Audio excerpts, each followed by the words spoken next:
Baik, kita ke informasi berikutnya. Pemilihan umum menjadi momen penting dalam kehidupan demokrasi sebuah negara. Namun di tengah antusiasme yang mengiringi, ada ancaman yang mungkin samar terlihat secara langsung, yakni praktik serangan fajar. Lalu bagaimana menyikapi praktik serangan fajar atau politik uang ini? Berikut apa kata fakta bersama Distri Arifa dan juru kamera Dandi Bernardi serta Iriansyah.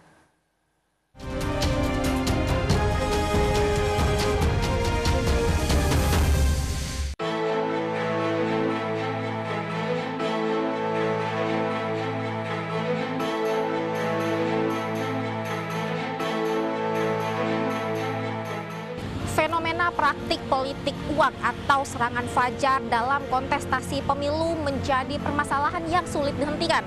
Bahkan hal tersebut dianggap lumrah dan seringkali dilakukan secara terang-terangan karena telah membudidaya. Marak terjadi pada saat pemilu, serangan fajar dapat memberikan dampak pada sistem politik demokrasi. Lalu apa itu serangan fajar dan tujuannya, serta mengapa kita harus menolaknya? Berikut apa kata fakta. Serangan fajar merupakan istilah populer dari politik uang berdasarkan Undang-Undang Nomor 7 Tahun 2017 tentang Pemilu dan Undang-Undang Nomor 10 Tahun 2016 tentang Pilkada menyebutkan bahwa serangan fajar tidak hanya dibatasi pada uang, namun dapat dalam bentuk lain seperti paket sembako, voucher bensin, voucher pulsa, dan bentuk lainnya yang nilainya di luar bahan kampanye yang diperbolehkan atau tidak sesuai dengan ketentuan KPU. Praktik politik uang merupakan pelanggaran serius pada saat pemilu. Berdasarkan pasal 515 Undang-Undang Nomor 7 Tahun 2017 menyebutkan setiap orang yang dengan sengaja memberikan ataupun menjanjikan uang atau dalam bentuk materi apapun kepada pemilih untuk menggunakan hak pilihnya dengan cara tertentu, maka dapat dipidana selama 3 tahun atau denda sebesar 36 juta rupiah.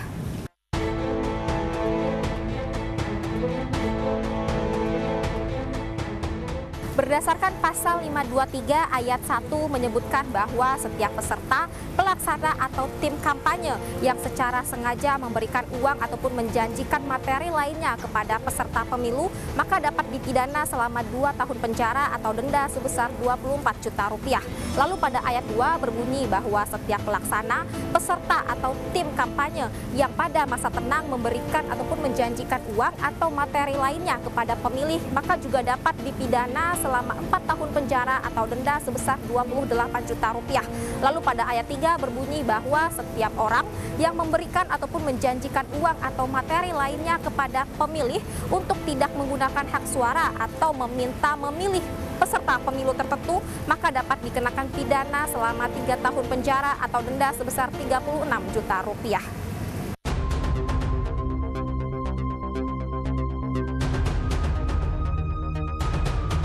Kalau kita lihat di pemilu 2019, praktek politik uang ini kan sangat masif, bahkan mencapai sekitar 19-33%. Nah, artinya lebih dari sepertiga pemilih ini terpapar praktek politik uang, atau dengan kata lain 1 dari 3 pemilih ini juga terlibat atau terpapar praktek politik uang. Ya, saya kira bagi para kontestan pemilu, tujuan dari money politik atau politik uang kan bagaimana memperbesar peluang keterpilihan mereka, karena mereka menggunakan cara-cara transaksional untuk mengikat pemilih. Nah, bagi demokrasi ya saya kira ini akan berpotensi menjadikan demokrasi menjadi tidak sehat, karena salah satu indikator dari bekerjanya demokrasi adalah terselenggaranya pemilu yang jujur, adil, dan fair dan bersih dari praktek politik uang. Untuk melawan praktik politik uang dalam serangan fajar, Komisi Pemberantas Korupsi mengkampanyekan Hajar Serangan Fajar. Dalam kampanye tersebut, KPK mengajak masyarakat untuk menolak, menghindari, dan menjaga diri dari segala bentuk godaan praktik uang pada saat pemilu.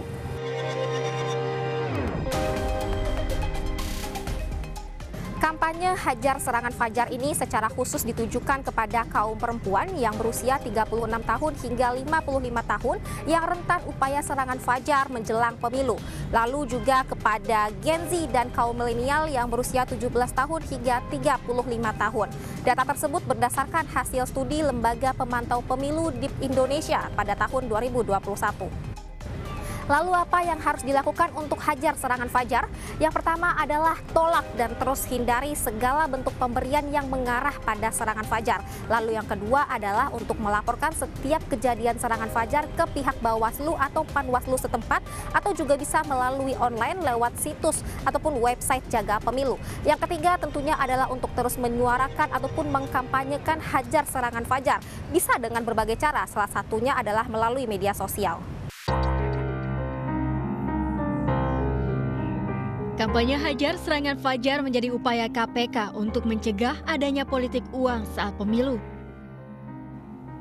Namun menurut pengamat politik Yusak Farhan, penegakan hukum di pemilu harus benar-benar kuat karena jumlah pengawas pemilu terbatas. Iya, kita apresiasi sikap KPK kan, tapi kan saya kira itu bukan komitmen yang hanya di atas kertas saja, karena akan melibatkan misalnya Bawaslu, kemudian Sentra Gakumdu. Nah, intinya bahwa penegakan hukum pemilu ini harus benar-benar kuat. Nah, problemnya adalah meskipun kita punya pengawas pemilu, tapi jumlahnya kan sangat sedikit. Kita hanya punya satu pengawas TPS yang mengawasi kurang lebih sekitar 300 pemilih kan. Kita punya kurang lebih 800.000 pemilih, 800.000 TPS, tetapi jumlah pengawas pemilu sangat terbatas sekali. Nah, inilah yang kemudian komitmen penegakan hukum pemilu atau pemberantasan money politik ini belum bisa berjalan dengan maksimal. Lalu apa tanggapan masyarakat terkait fenomena serangan fajar ini? Kalau saya sih setuju ya. Masa sih kita memilih pemimpin negara hanya karena dikasih uang yang nggak seberapa gitu loh. Nah, terus gimana cara Mbak sendiri untuk menolak politik uang tersebut? Kalau saya sih menolaknya dengan terang-terangan ya. Saya memilih, saya udah punya pilihan sendiri gitu loh. Saya nggak mau nerima uang yang ya dengan cara politik uang seperti itu. Gitu. Cara saya secara pribadi mungkin tolaknya secara halus ya, dalam artian seperti ini. Mungkin saya akan tolak bahwa ya suara saya lebih mahal. Ya seperti yang saya sampaikan di awal, suara saya lebih mahal daripada uang yang diberikan kepada saya. Balik lagi kan pilihan hati nurani saya memilih apa dan sebagainya itu dari diri saya sendiri. Kampanye Hajar Serangan Fajar menjadi salah satu upaya untuk meningkatkan kesadaran publik untuk mencegah praktik politik uang atau korupsi jelang pencoblosan. Melalui kampanye ini diharapkan masyarakat ataupun publik dapat menolak segala bentuk pemberian uang, fasilitas ataupun pemberian dari calon pemimpin dan tidak memilih partai ataupun calon pemimpin yang masih menggunakan praktik politik uang untuk mendapatkan suara. Saya Distia Arifa bersama juru kamera Dandi Bernadi dan Iriansyah. Sampai jumpa di Apa Kata Fakta berikutnya.